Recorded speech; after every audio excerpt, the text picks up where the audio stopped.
Doctor Usha Singh charitable foundation के द्वारा आज नावाडीह प्रखंड के आदिवासी बहुल गांव सारूबेड़ा पंचायत के दिलिया आम गांव में ज़रूरतमंदों के बीच कंबल, शॉल, स्वेटर और जूता चप्पल का वितरण किया। सभी बच्चों को बिस्किट देकर स्कूल जाने के लिए प्रेरित किया।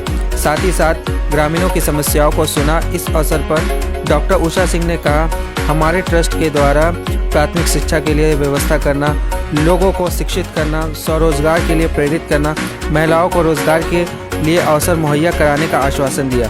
कहा कि इस गांव के लोगों को किसी तरह की कोई भी ज़रूरत पड़े हमसे संपर्क कर सकते हैं। इसके साथ ही साथ अनाथ बच्चों को गोद लेने का भी आश्वासन दिया। नमस्कार, आप देख रहे हैं बेरमो टुडे। मैं हूं अफरोज़ आलम। आज नावाडीह प्रखंड के सूर्यबेड़ा पंचायत दिलिया आम गांव में हम पहुंचे हैं, जहां पे सेवा ही धर्म को चरितार्थ करते देखे जा रहे हैं doctor Ravindra Singh Usha Singh charitable foundation के संस्थापक डॉक्टर उषा सिंह जी, जो आज इस गांव में आकर ज़रूरतमंदों के बीच जो है कंबल, बच्चों के बीच स्वेटर और भी बहुत सारी चीज़ें यहां पे वितरण किए हैं। आज जानते हैं कि क्या क्या यहाँ पे उन्होंने वितरण किया और इसी गांव को क्यों चुना। तो चलिए जानते हैं। सबसे पहले इन लोगों से पूछ लेते हैं जो जिनको मिला है। क्या नाम है आपका? क्या अभी कंबल आपको मिला है? हाँ, कंबल मिला है। चलिए, और यहाँ बच्चों लोग के लिए भी जो है यहाँ पे स्वेटर वगैरह यहाँ पे वितरण किया गया इनके द्वारा। तो जानते हैं कि इसी गांव को क्यों चुना गया। मैम, सबसे पहले बेरमो टुडे में आपका बहुत बहुत स्वागत है। Thank you so much Afroz. I am thankful to you all people. हम असल में इस गांव को तो जानते भी नहीं थे। एक दिन ऐसे जब चैरिटेबल ट्रस्ट को लेकर हम एक जगह नावाडीह प्रखंड में गए थे, तो यहाँ की प्रमुख पूनम देवी बताई कि एक गांव है, दिलिया आम गांव है, वहाँ बहुत सारे आदिवासी लोग हैं और उन लोग के पास पहनने के लिए, खाने के लिए कुछ भी नहीं है, शिक्षा के लिए भी कुछ भी नहीं है। तो हमने सोचा कि क्यों ना हम उन लोग का जीवन स्तर ऊंचा उठाएं, और उसकी वजह से सबसे पहला कार्यक्रम जो हम किए, चूँकि अभी ठंडा का मौसम है, तो सबसे पहला जो कार्यक्रम किए वो ये किए कि इन लोगों को कुछ गर्म कपड़ा मिलना चाहिए। तो इस गांव में देख रहे हैं कि घर में इसकी कमी है, गर्म कपड़े की। तो सबको हम लोग जितना हो सकता है सभी को गर्म कपड़ा दिए, जिसमें कंबल, बच्चों को स्वेटर, शॉल वगैरह। उसके बाद हम लोग को इसके आगे भी हम लोग सोच रहे हैं, इन लोग को जब देखे तो कोई बच्चा यहाँ ठीक से हिंदी भी नहीं बोल पा रहा, संथाली बोलता है। तो इन लोग की समस्या सबसे बड़ी भाषा है। यदि ये लोग पढ़ेंगे लिखेंगे नहीं, समझेंगे नहीं, तो बाहर जाके काम भी नहीं कर पाएंगे। तो हमने सोचा कि इस जगह में स्कूल का बहुत ज़रूरत है, और स्कूल बनाने का पेशकश मैंने इन लोगों से किया। तो यहाँ के सभी लोग, सभी औरतें और सभी मर्द तैयार हैं कि यहाँ हम लोग को स्कूल चाहिए, क्योंकि स्कूल होगा, बच्चे जब पढ़ने लगेंगे तो जो गलत चीज़ में चले जा रहे हैं, शराब पी रहे हैं, गलत नशा कर रहे हैं, उससे बचेंगे। यहाँ की औरतें बहुत जागरूक हैं, बहुत अच्छी हैं, लेकिन उनको कोई मौका नहीं मिल रहा है। तो उनको हम लोग रोज़गार देने के लिए भी बहुत सारा प्लान किए हैं, जिसमें कुछ छोटा छोटा लघु उद्योग भी लगाने का बात सोचे हैं। और यहाँ के मर्द लोग को भी ज़मीन तो है, लेकिन खेती करने के लिए इनके पास सफिशिएंट पानी नहीं है। तो पानी सप्लाई यदि हो जाए तो ये लोग खेती करके भी अपने आप को, अपना स्तर को, जीवन स्तर को ऊंचा उठा सकते हैं। तो इस तरफ भी हमारा charitable foundation, doctor Ravindra Usha Singh charitable foundation काम करेगा, जिसमें कि इन लोग अपना साग सब्जी, अपना सारा चीज़ उगा के बेच सकें और अपना जीवन स्तर को ऊंचा उठा सकें।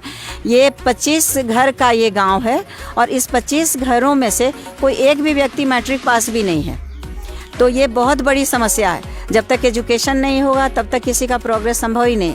तो इस गांव में हम लोग 3 क्षेत्र में काम करने वाले हैं। एक तो एजुकेशन में काम करने वाले हैं, दूसरा रोजगार के क्षेत्र में काम करने वाले हैं, और तीसरा हेल्थ के क्षेत्र में काम करने वाले हैं। क्योंकि जितने लोग यहाँ दिख रहे हैं सब मैक्सिमम लोग माल नरिष्ठ हैं। तो हम लोग चाहते हैं कि उन लोग का सब कुछ इस तरह से करें कि वो दिखें, हृष्ट पुष्ट रहें, और ये लोग, कुछ लोग को रोजगार मिले, कुछ लोग फुटबॉल मैच में, ये सब में ये लोग चूँकि आदिवासी हैं ये कर सकते हैं। तो इनको यदि आगे बढ़ाया जाए, इनको कोई लीडरशिप मिले, तो ये बहुत आगे बढ़ सकते हैं। तो अभी ये शुरुआत है, आज पहला दिन है अफरोज जी, और इसके बाद हम लोग का काम लगातार चलते रहेगा। थैंक यू बहुत सो बहुत मच। धन्यवाद मैम। तो आपने सुना ये डॉक्टर उषा सिंह जी थे जिन्होंने इस गांव में आकर आज ठंड को लेकर ये यहाँ पे गर्म कपड़ों का वितरण किया, बच्चों के बीच जो है स्वेटर का वितरण किया और भी बहुत सारी चीज़ों का यहाँ पर वितरण किया गया।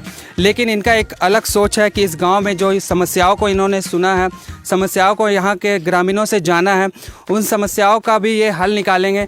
जैसे कि सबसे प्रमुख समस्या यहाँ पर स्कूल को लेकर है, शिक्षा को लेकर है, तो शिक्षा के क्षेत्र में ये काम करेंगे। यहाँ स्कूल खोलने के लिए ये एक पहल करेंगे और यहाँ अपने द्वारा जो है स्कूल भी खोलने का काम करेंगे।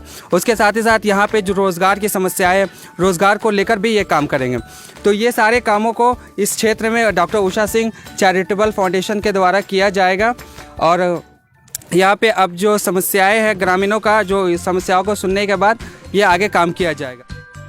आज इस कार्यक्रम में जो है डॉक्टर उषा सिंह की बड़ी बेटी डॉक्टर रोहिणी सिंह भी मौजूद थी, उनसे भी बात करते हैं। बहुत बहुत स्वागत है मैम आपका। Thank you very much for welcoming me to Bermo today, Afroz. हाँ, तो मैम ये यहाँ पे आप भी जो है वितरण कार्यक्रम में शामिल थे, सॉल वगैरह में, क्या कमी यहाँ आपको महसूस हुआ? जी सबसे पहले तो मैं आपका बहुत धन्यवाद देना चाहूँगी कि मुझे मौका दिया आकर के बेरमो टुडे में अपने विचार व्यक्त करने के लिए। और डॉक्टर रविंद्र उषा सिंह फाउंडेशन के द्वारा जो मेरी मम्मी इतना काम कर रही हैं गरीबों में और बस्तियों में जाकर के गरीबों को ऊपर उठाने की कोशिश कर रही हैं, उसमें हम लोगों का इनका पूरा सपोर्ट है हमारा इनकी तरफ। और जो आपका सवाल है कि क्या कमी महसूस की, तो यहाँ पर जैसे कि मम्मी ने पहले भी बताया, एजुकेशन की कमी है, पढ़ाई शिक्षा की कमी है, रहने खाने की कमी है, बच्चे हैं इनके पास पहनने की कमी है। तो इन चीज़ों को देखा और उसको ही हम लोग इम्प्रूव करने की कोशिश कर रहे हैं मम्मी के फाउंडेशन, पापा के फाउंडेशन के थ्रू। मैंने सुना है कि आप यहाँ अमेरिका में रहते हैं। जी हाँ, तो अमेरिका के बनिस्बत यहाँ इंडिया में क्या अच्छा होना चाहिए यहाँ के बच्चों के लिए, यहाँ गांव का विकास के लिए? अमेरिका में बहुत सारी चीज़ें हैं जो सरकार की तरफ से उपलब्ध हैं, जैसे कि एजुकेशन हुआ, खान पान हुआ, बच्चों के लिए केयर हुआ। वो चीज़ों की कमी यहाँ बहुत ज़्यादा है। जैसे वहाँ गरीब बच्चे हैं, अगर बच्चा पैदा हुआ है वो अमीर हो या गरीब हो, उसको खाने की कमी नहीं हो सकती है, वहाँ पर सरकार उसकी केयर कर लेती है।